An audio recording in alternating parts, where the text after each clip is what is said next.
Assalamualaikum warahmatullahi wabarakatuh. Nama saya Husniati. Saya akan menjawab soal pendidikan agama Islam nomor 1A, pengertian al-hadis dan Al-Quran serta fungsi al-hadis terhadap Al-Quran.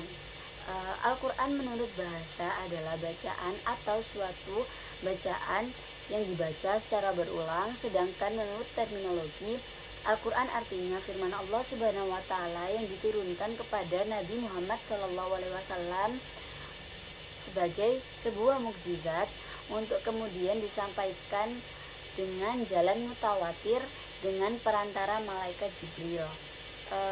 Hadis adalah secara bahasa diartikan sebagai perkataan, percakapan, atau amalan. Sedangkan secara terminologi, hadis adalah riwayat yang bersumber perkataan, tingkah laku, dan takrik terhadap Nabi Muhammad SAW yang dijadikan sebagai landasan hukum Islam. Seperti terdapat di surat An-Nisa ayat 59, Ya ayyuhalladzina amanu atiullaha wa atiur rasula wa ulil amri minkum fa in tanaza'tum fi syai'in farudduhu ilallahi war rasuli in kuntum tu'minuna billahi wal yaumil akhir dzalika khairu wa ahsanu ta'wila, yang artinya, wahai orang-orang yang beriman, taatilah Allah dan taatilah Rasul dan ulil amri atau pemegang kekuasaan di antara kamu. Kemudian jika kamu berbeda pendapat tentang sesuatu, maka kembalilah kamu kepada Allah atau Al-Quran dan Rasul atau sunnahnya. Jika kamu beriman kepada Allah dan hari kemudian, yang demikian itu lebih utama bagimu dan lebih baik akibatnya.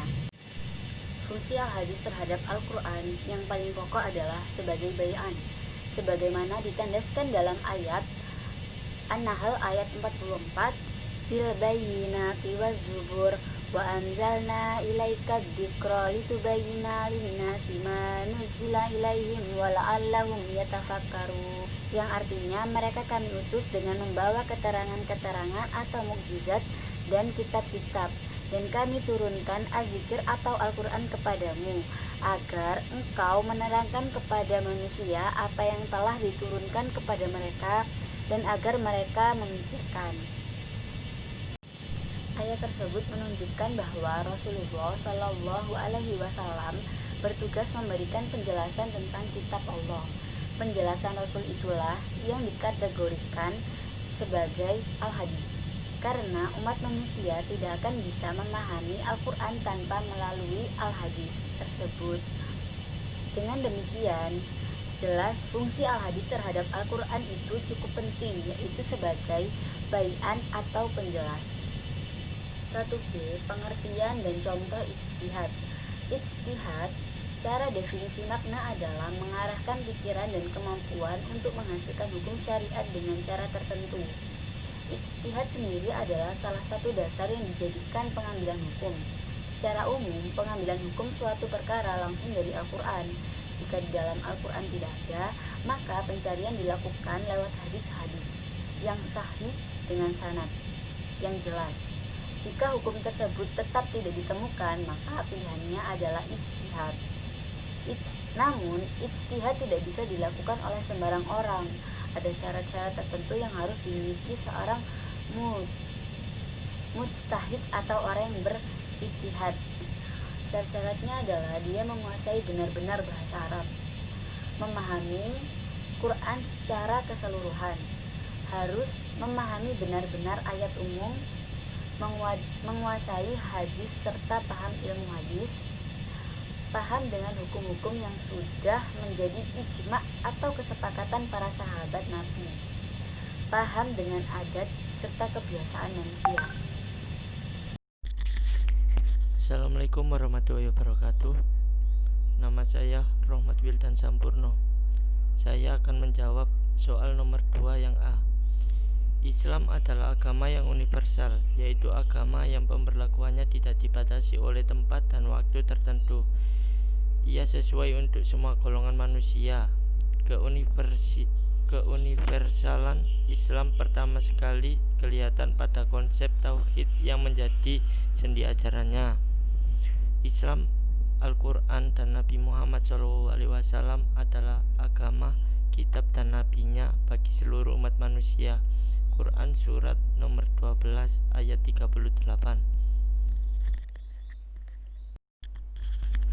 Jawaban nomor 2 yang B. Akhlak merupakan sesuatu yang sifatnya baik atau buruk, tertanam kuat dalam diri manusia, yang darinya lah terlahir perbuatan-perbuatan dengan mudah dan ringan tanpa berpikir dan direnungkan.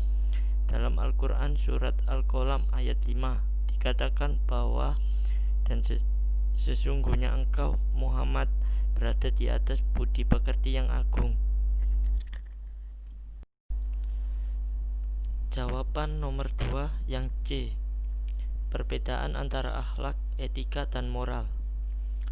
Secara formal, perbedaan ketiga istilah tersebut adalah antara lain: 1. Etika bertolak ukur pada akal pikiran atau rasio. 2. Moral tolak ukurnya adalah norma-norma yang berlaku pada masyarakat. 3. Etika bersifat pemikiran filosofis yang berada pada tataran konsep atau teoritis. Persamaan akhlak, etika, dan moral. Akhlak, etika, moral, dan susila secara konseptual memiliki makna yang berbeda, namun pada aras praktis mereka memiliki prinsip-prinsip yang sama, yakni sama-sama berkaitan dengan nilai-nilai perbuatan manusia. Seseorang yang seringkali berkelakuan baik kita sebut sebagai orang yang berakhlak, beretika, bermoral, dan sekaligus orang-orang yang mengerti susila. Sebaliknya, orang yang perilakunya buruk disebut orang yang tidak berakhlak, tidak bermoral, tidak tahu etika, atau orang yang tidak berasusila. Halo guys, assalamualaikum warahmatullahi wabarakatuh. Perkenalkan, nama saya Hamzah Tigar Asari, NIM tertera di bawah. Jadi di sini saya akan coba jawab pertanyaan dari itu ya, atau soal UTS. Jadi di sini saya akan jawab soal nomor 3 ABC sampai 4B. Gitu. Jadi langsung saja kita mulai. 3A, jelaskan makna sunatullah. Oke, jadi sunatullah itu merupakan suatu konsep sistem yang itu mengatur berjalannya alam semesta. Gitu. Jadi apapun yang terjadi di alam semesta ini merupakan realitas dari sunatullah. Kecuali mukjizat ya. Tapi saya tidak akan bahas itu. Jadi sunatullah dapat dimaknai seperti itu tadi ya, suatu sistem yang mengatur berjalannya alam semesta. Lalu nomor 3B, jelaskan makna yang terkandung dalam Al-Quran surat Al-Baqarah ayat 164 dalam kaitannya dengan sunatullah. Oke, jadi saya bacakan dulu ya. Sesungguhnya dalam penciptaan langit dan bumi, silih bergantinya malam dan siang, bahtera yang berlayar di laut membawa apa yang berguna bagi manusia, dan apa yang Allah turunkan dari langit berupa air. Lalu dengan air itu dia hidupkan bumi sesudah mati atau keringnya, dan dia sebarkan di bumi itu segala jenis hewan, dan pengisaran angin dan awan yang dikendalikan antara langit dan bumi. Sungguh terdapat tanda-tanda keesaan dan kebesaran Allah bagi kaum yang memikirkan. Oke, jadi ayat ini menggambarkan tentang realitas dari sunatullah, gitu ya. Jadi dalam penciptaan langit dan bumi, lalu bergantinya malam dan siang, lalu dari air itu dijadikan bumi itu menjadi hidup gitu. Jadi dengan air itu dapat memberikan kehidupan gitu, dapat membuat sel-sel itu berkembang dan dapat menjadi penyusun dari makhluk hidup. Nah, ini merupakan realitas dari sunatullah. Lalu pengisaran angin dan awan yang dikendalikan antara langit dan bumi gitu. Jadi angin atau awan yang dia ada di udara gitu, antara langit dan bumi, yang dia itu bergerak dengan angin gitu ya. Jadi ini merupakan realitas dari sunatullah. Ayat ini berbicara tentang sunatullah gitu. Lalu dari berbagai realitas alam itu akan dapat diambil suatu pengajaran atau suatu kesadaran bahwa kesemuanya itu terdapat tanda-tanda kebesaran Allah dari bagi kaum yang berpikir itu. Jadi orang yang memikirkan itu dia dapat sampai pada kesimpulan bahwa ini semua merupakan realitas dari atau bukti dari kebesaran Allah gitu. Jadi kurang lebih seperti itu. Lalu soal nomor 3C, bisakah kita mengubah sunatullah? Jawabannya tidak, gitu ya. Karena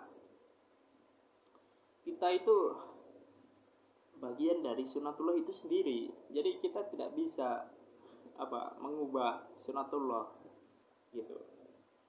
Lalu bagaimana dengan kasusnya operasi plastik misal? Ada orang yang dulunya buruk rupa, lalu penampilannya diubah jadi agak lebih cantik, agak lebih ganteng gitu. Itu bukan sunatullah yang diubah, itu adalah kondisi yang diubah. Kondisi itu diubah dengan berbekal pada pengetahuan akan sunatullah gitu. Jadi